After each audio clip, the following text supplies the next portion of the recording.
We've talked at length about Boston College, the additions in the transfer portal, who they've added, where the concerns are. On today's show, going to turn it around and look at the opponents on their schedule. This is going to be a full ranking from easiest to hardest. We'll talk about each and every member that BC is playing on today's show. You are Locked On Boston College, your daily podcast on the Boston College Eagles, part of the Locked On Podcast Network, your team every day.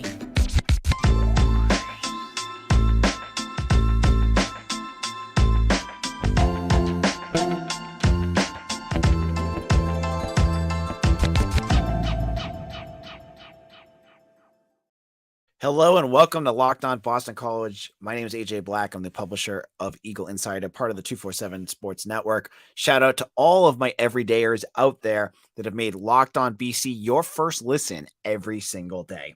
Now, as I said, we have been going through. We have started to really dive into the season as we head into the summer. We've looked at a lot at what BC has done. We looked at the transfer portal, some of the players that they're adding, the strength of the team, the weaknesses, all of that good stuff. Today's episode is taking that microscope and facing it away from BC and at that 2023 schedule, the 12 teams that Boston College will face. I'm looking at who's the most challenging team on their schedule, who's the easiest team on their schedule. We're going to get into ranking these. These are my thoughts, okay? These are not, will BC beat these teams? These are not, a prediction on a game yet. I'm looking at a team, ranking them in order, and I'll give you a little explanation on why I think, what I think for each of these schools. So, starting off at number 12, I can already see some of our listeners are going to probably roll their eyes when I put this one in. The bottom team on BC's schedule is Holy Cross. Yes, Holy Cross did go to a FCS. They were in the FCS playoffs last year. But my question I'm going to ask you, based on the teams that we have out there, who would you rate them higher than? I have a hard time picking a FCS school over anyone on a consistent basis. And yes, they had some good stuff last year, and you could argue maybe they should be higher than NIU. They should be higher than UConn. But for me, an FCS school is always going to be near the bottom. It's just the way it is. It's just the way that the cookie crumbles. Now, Holy Cross, they played excellent football last year. This is not any knock on them. It's just when I look at some of these other schools, I have to think that an FCS school is going to be the bottom. And, last year they played Buffalo and they beat Buffalo. So they did that. They also beat UConn the year before. So there is some hope there, but I don't know. I'm going to put them near the bottom. And I think that's just where I have to set my boundaries for this, right? Next up for me is NIU.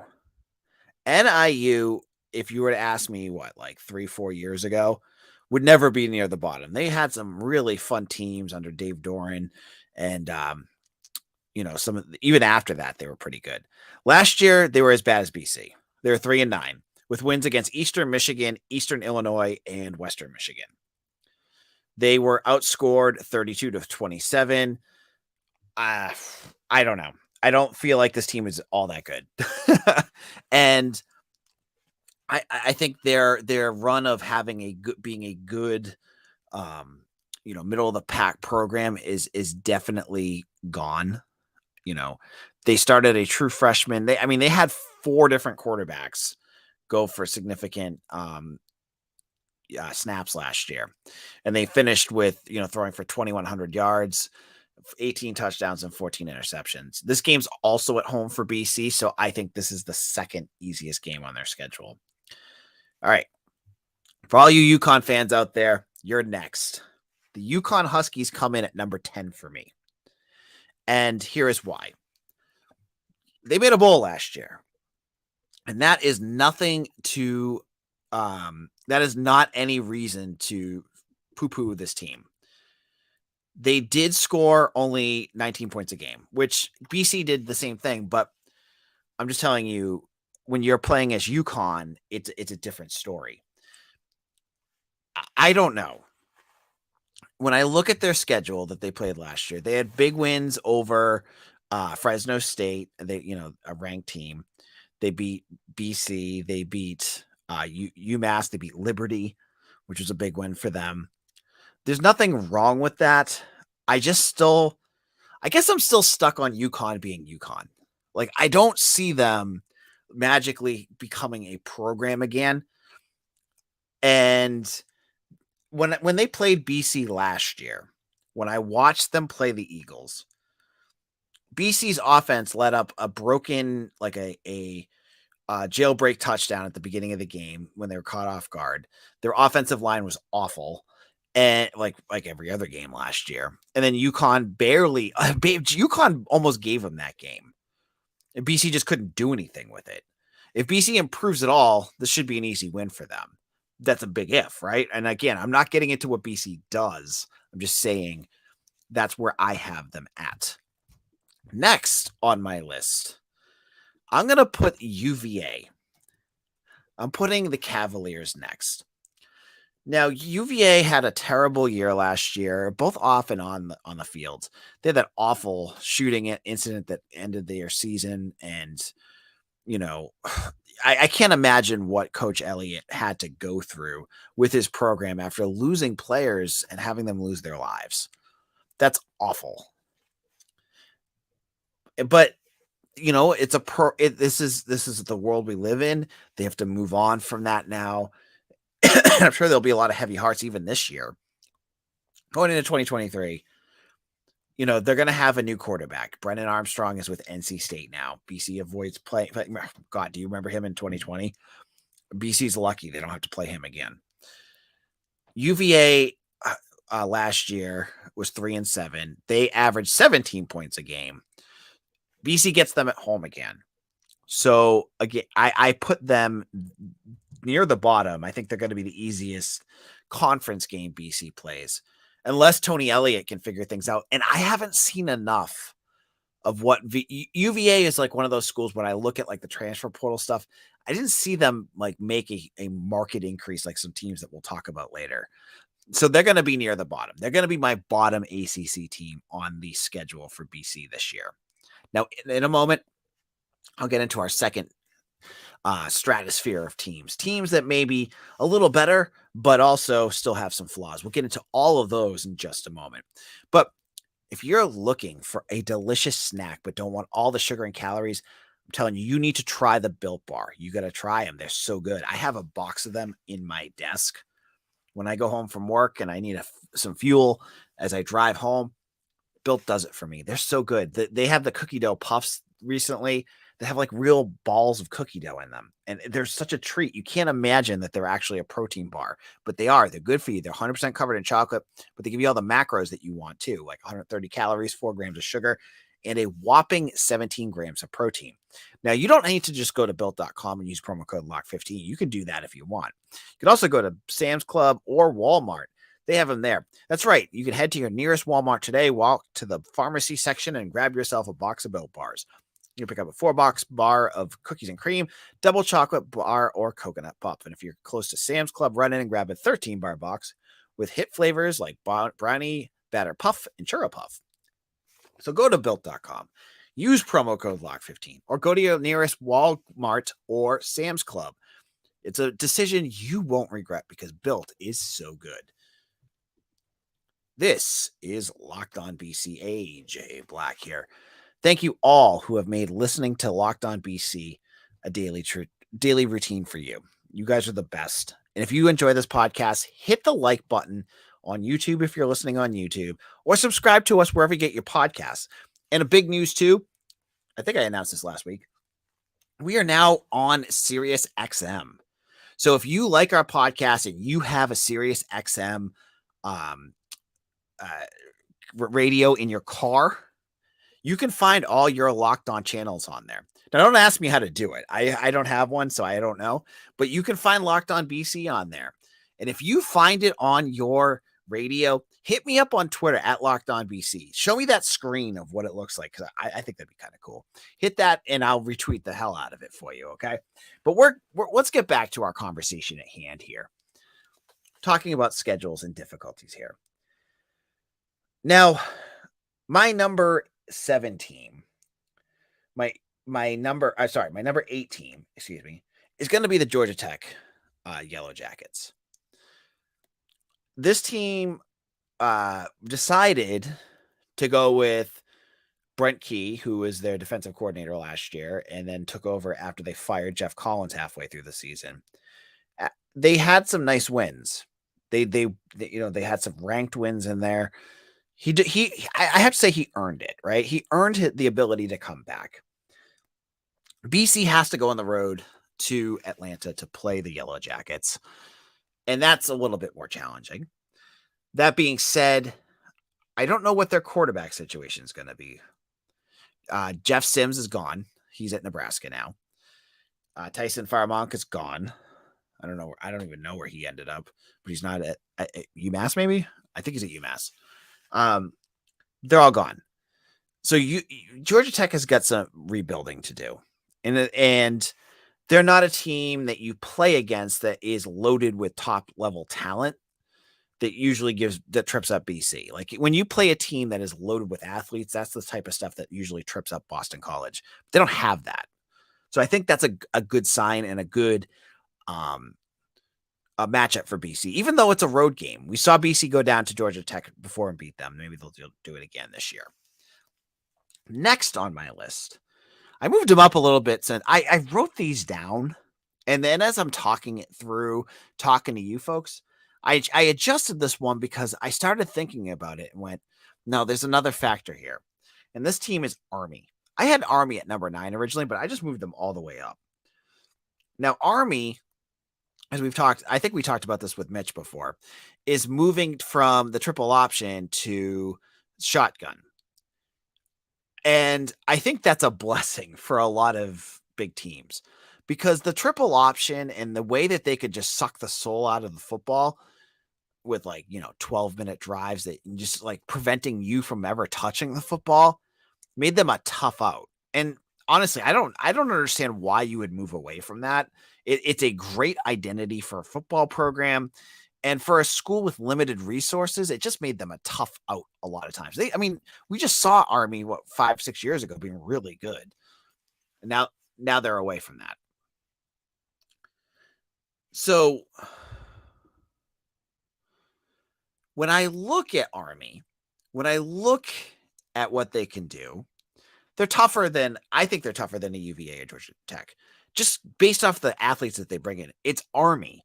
They bring in dudes. They bring in guys that are grizzled, that are real, they're not going to give up.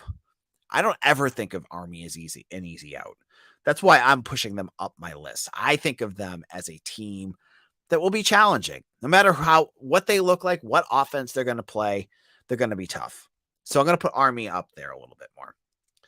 Next on my list, and this is where things start to get a little icky, or a little sticky, not icky. I want to say 6 through 2. I could make an argument of a lot of these teams moving around. Maybe 5 or 2 more so. 6 was an easy one. This is going to be Syracuse. BC has to go to the Halls of Horrors and play at Syracuse, where they have notoriously struggled at.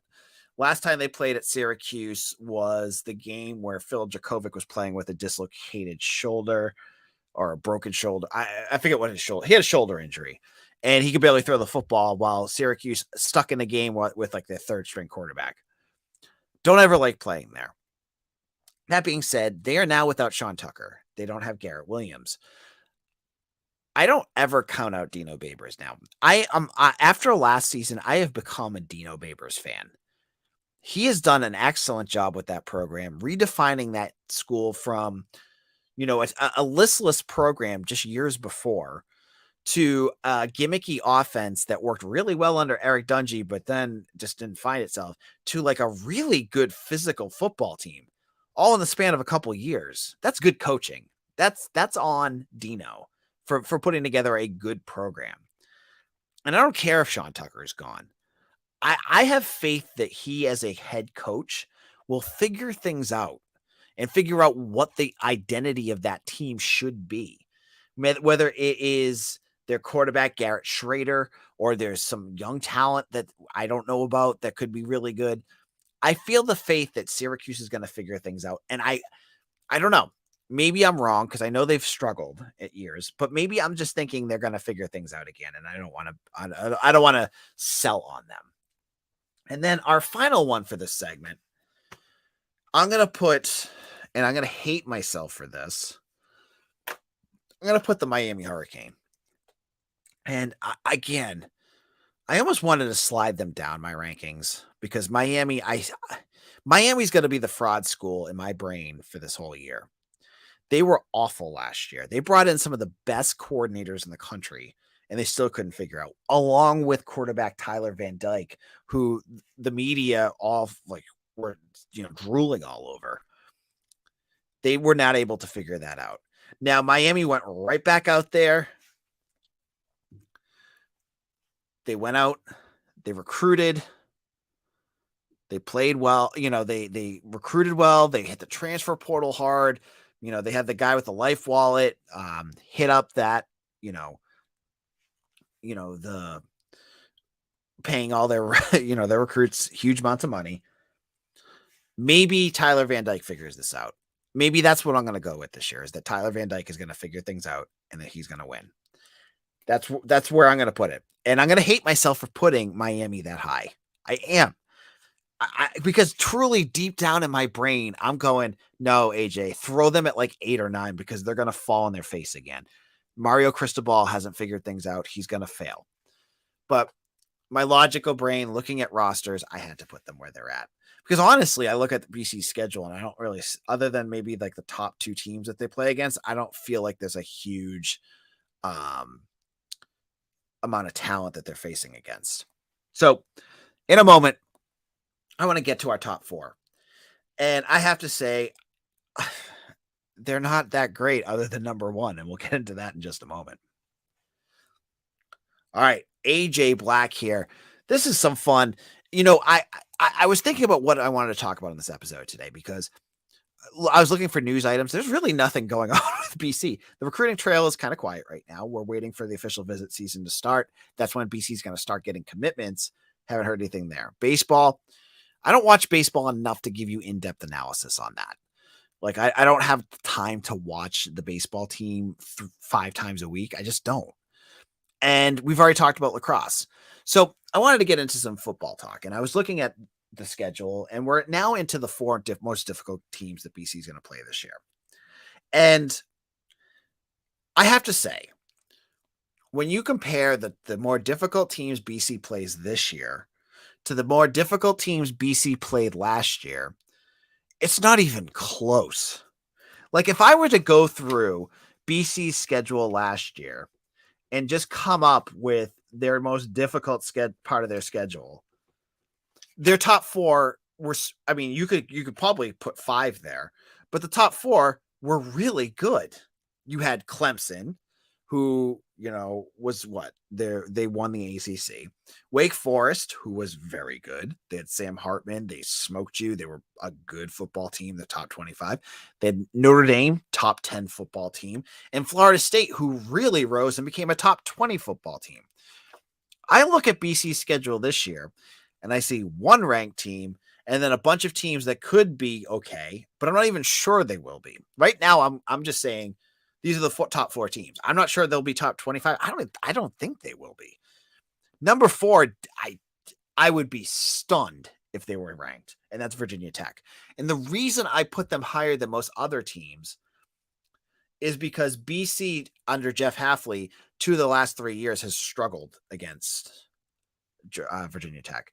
They had that win with Djokovic on that red bandana game, but last year they got smoked. The first year they got smoked. I don't know. It's just something about the Hokies that I feel like match up really poorly for BC, and I put them up near the top. That was 1.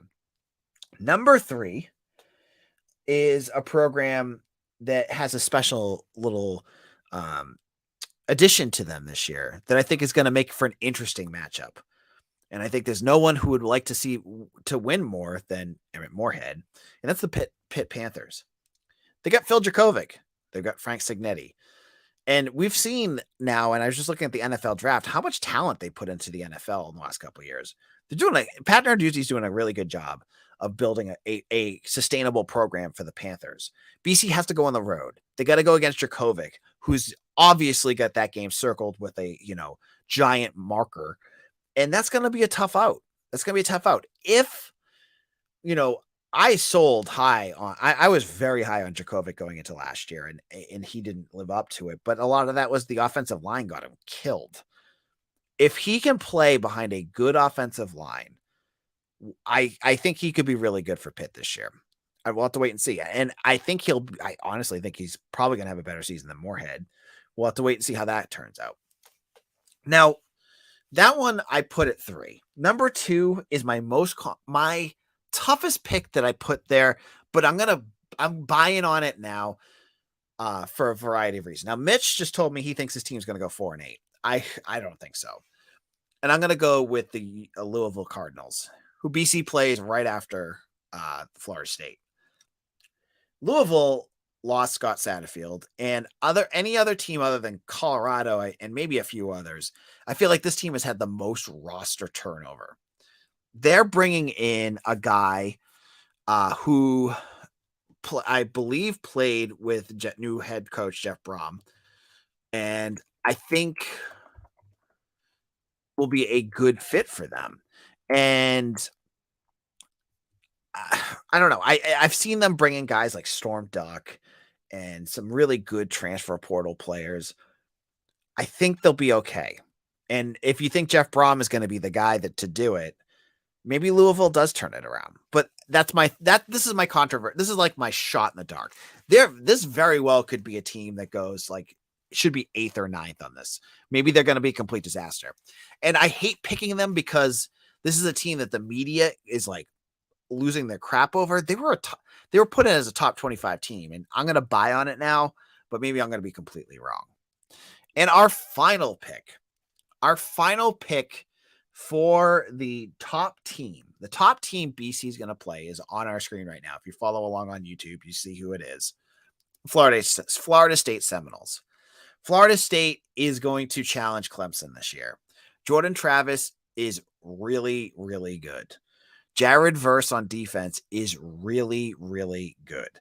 They have talent up and down that roster. Mike Norvell has this team going in the right direction. And whether you think they're a playoff team or not, they're easily the best team on Boston College's schedule. And it's not even close. This is going to be the biggest challenge Boston College faces all year. And I think they're going to be the biggest. I think there's a chance they could be the best team in the ACC. Now, what do you think? What do you think of their schedule? Who do you think is the toughest team BC plays, and who do you think will be the least talented or the easiest team BC plays? Leave it in our comment section, or hit me up on Twitter at LockedOnBC or at AJBlack_BC. Thank you all so much. We'll be back again tomorrow. We'll give you any news that's going on that's live. We'll start to get ready for the weekend series against Villanova and everything in between. AJ Black at _BC. This is AJ. Take care. We'll see you again tomorrow.